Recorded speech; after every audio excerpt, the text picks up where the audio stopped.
Give away അയ്യോ ആരും skip ചെയ്ത് പോവരുതേ. അപ്പോൾ കുട്ടീസ്, നമ്മുടെ യൂട്യൂബ് ചാനലിലെ ആദ്യത്തെ ഗിവ് അവേ ആണ് കേട്ടോ ഇത്. 1000 സബ്സ്ക്രൈബേഴ്സ് ആകുമ്പോൾ വേണം ഗീവ് അവേ ചെയ്യാനെന്നാണ് ഞാൻ വിചാരിച്ചിരുന്നത്. പക്ഷേ കണ്ട കോളിന് ഇത് 1000 ആവാൻ കുറേ താമസിക്കും. യൂട്യൂബിൻ്റെ ചരിത്രത്തിൽ തന്നെ ഇത്രയും ചെറിയ എമൗണ്ട് സബ്സ്ക്രൈബേഴ്സിനെ വെച്ചുകൊണ്ട് ഒരു ഗീവ് അവേ നടത്തുന്ന ഇത് ആദ്യത്തെ ആളാണോ എന്ന് എനിക്കറിയില്ല, ആരെങ്കിലും ഇതിനു മുമ്പ് ചെയ്തിട്ടുണ്ടോ എന്ന്. പക്ഷേ എന്നിരുന്നാലും എനിക്ക് ഗിവ് അവേ ചെയ്തോളാൻ അത്യാവശ്യപ്പെട്ടിരിക്കുകയാണ്. മറ്റൊന്നും കൊണ്ടല്ല, ഞാൻ കുറേ ക്യൂട്ട് സാധനങ്ങളെല്ലാം കണ്ടുവച്ചിട്ടുണ്ട് ഗിവ് അവേ ചെയ്യുന്നതിന് വേണ്ടിയിട്ട്.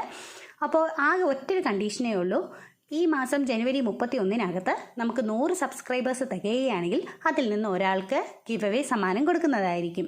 അതിന് വേണ്ടിയിട്ട് ഇത്രയേ ഉള്ളൂ. നിങ്ങൾ സബ്സ്ക്രൈബ് ചെയ്യുക, കമൻറ്റ് ചെയ്യുക. കമൻറ്റ് വേണം കേട്ടോ, സബ്സ്ക്രൈബറും ആയിരിക്കണം, അത് മസ്റ്റാണ്. കമൻറ്റ് ചെയ്യുമ്പോൾ നിങ്ങൾക്ക് എമോജിയോ അല്ല നിങ്ങൾക്ക് എന്തെങ്കിലും പറയാനുണ്ടെങ്കിൽ സജഷൻസോ എന്ത് കമൻ്റ് ആണെങ്കിലും അത് പോസിറ്റീവായിട്ട് തന്നെയായിരിക്കും ഞാൻ എടുക്കുന്നത്. അപ്പോൾ പ്ലീസ് സബ്സ്ക്രൈബ്.